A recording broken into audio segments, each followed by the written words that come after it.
Vivek Gambhir, the MD and CEO at Godrej Consumer, joins us on the show right now. Vivek, hi, good morning. You know, India is a country with demographics that are ideal for a consumer company. We're younger, agile, and have a rising disposable income as well. How would you look at the opportunity that India presents vis-a-vis any company or any other country globally? The potential for India clearly is tremendous. We believe that there are significant opportunities to both increase penetration and increase consumption of branded consumer goods. And we are very optimistic that India will remain one of the fastest growing economies in the world over the next couple of decades at least. So clearly the opportunity is there. At the same time, we have to make sure that the growth is inclusive and responsible, and that we all work hard to create much more jobs and lift millions of people out of poverty. And so how we harness this opportunity will really depend on how well the country comes together, how we execute, and how we try and leverage our collective strengths. Right. What do you think are some of the challenges and risks the Indian economy currently faces, to your mind, and how can we look at overcoming them? The biggest challenge, I think, for us at this stage is to try and get our GDP growth rate back to the 8 to 9% growth rate, and ideally over the next few years to double-digit GDP growth.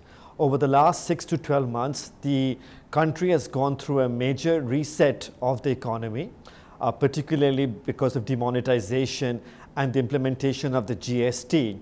And so we are moving towards a much more compliant and a formal economy, and the foundations are being strengthened.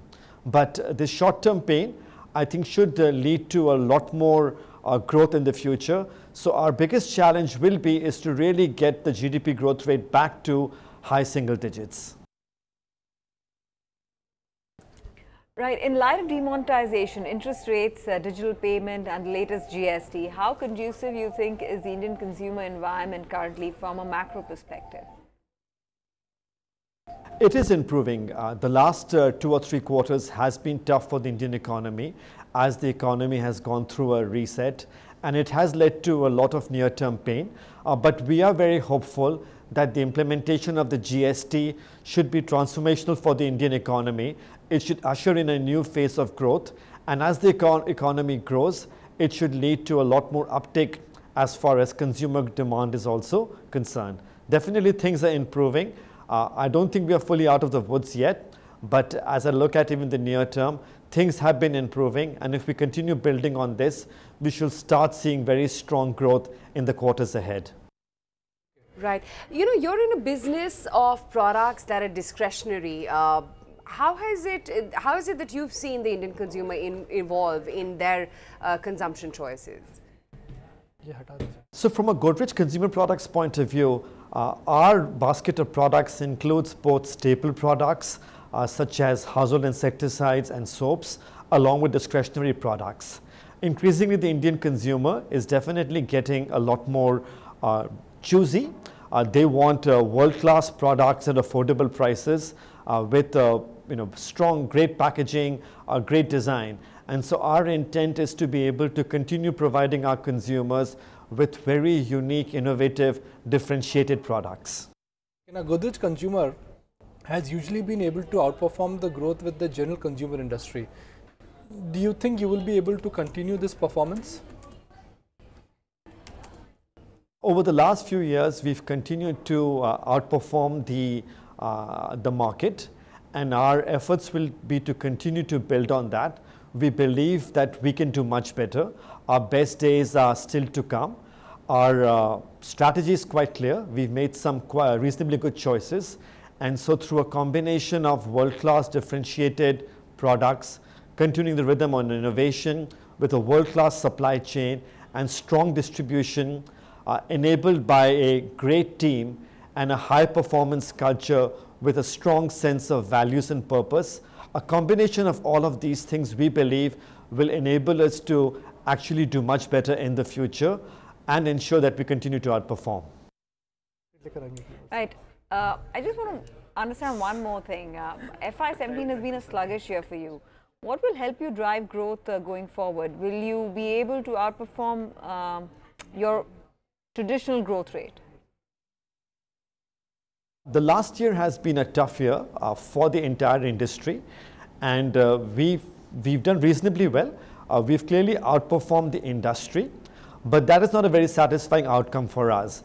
We definitely believe that we can do much better, and as I mentioned, our strategy is quite clear. What we need to do is execute much better, be more resilient, adapt well.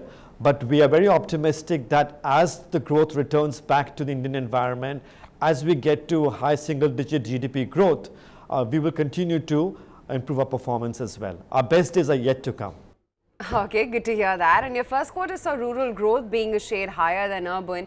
This comes by after many years of tough times for rural India as well. Do you think there are good times to come when it comes to rural consumption? In the past, rural was growing almost 2x urban growth rates. And over the last few years, one of the big challenges has been that rural growth has slowed down and has been more or less mirroring urban growth. Over the last few months, we have seen now rural growth again edge a little bit faster than urban growth. The monsoons have been very good, though there are some concern areas as far as excessive floods in some parts of the country. So we will have to wait and watch, but the trends are looking quite positive, and we do believe that you will start seeing rural growth again outpace urban growth over the next few quarters. Cost cutting and saving measures have been initiated by the company, and we understand that the top management to take home a small pay. Now, what are the areas of expenses which you are looking at cutting, and are you satisfied with the progress on cost cutting? Our cost cutting is clearly a very important part of our DNA, and we always try and ensure that we are prudent and judicious as far as managing costs are concerned. This is going to be an important part going forward as well, as it has been in the past. We have a project called Project PI. PI stands for Profit Improvement, and every year we look at taking out over 100 crores of cost. And this year as well, I think we will have aggressive objectives to be able to manage our costs. At the same time, it's not only about cost cutting. We firmly believe in investing in the future as well. So we are investing in new capabilities, new skill sets, and so along with trying to remove some of the unnecessary costs, we will continue to invest for the future as well. Right. Your focus in the international business has been only on the emerging markets. Do you plan to diversify at all to other markets, given the kind of risk that emerging markets pose, especially where you're dominant? And now that organic growth figures are there, and they are looking just about okay. So would you think that right now is the time that you could look at diversification? Our strategy is quite clear that our focus will be only on emerging markets, because that's where we believe we have a right to win, and that's where we do see in the medium and long term tremendous growth opportunities. Similar to the kind of growth we've seen in India, markets in Africa, Indonesia, Latin America will see those kinds of growth rates with an emerging middle class. And so our focus will be on emerging markets. Some of the challenges that we have been seeing, we believe are more near term. Over the medium term, we do feel very strongly that these economies will continue to show a very positive growth trajectory. And so our focus will be on only emerging markets. Find us on Facebook at facebook.com/ETNow, and don't forget to click the like button. You can also follow us on Twitter at ETNowLive. To stay updated with all our programming, hit the subscribe button on our YouTube channel by logging on to youtube.com/ETNow.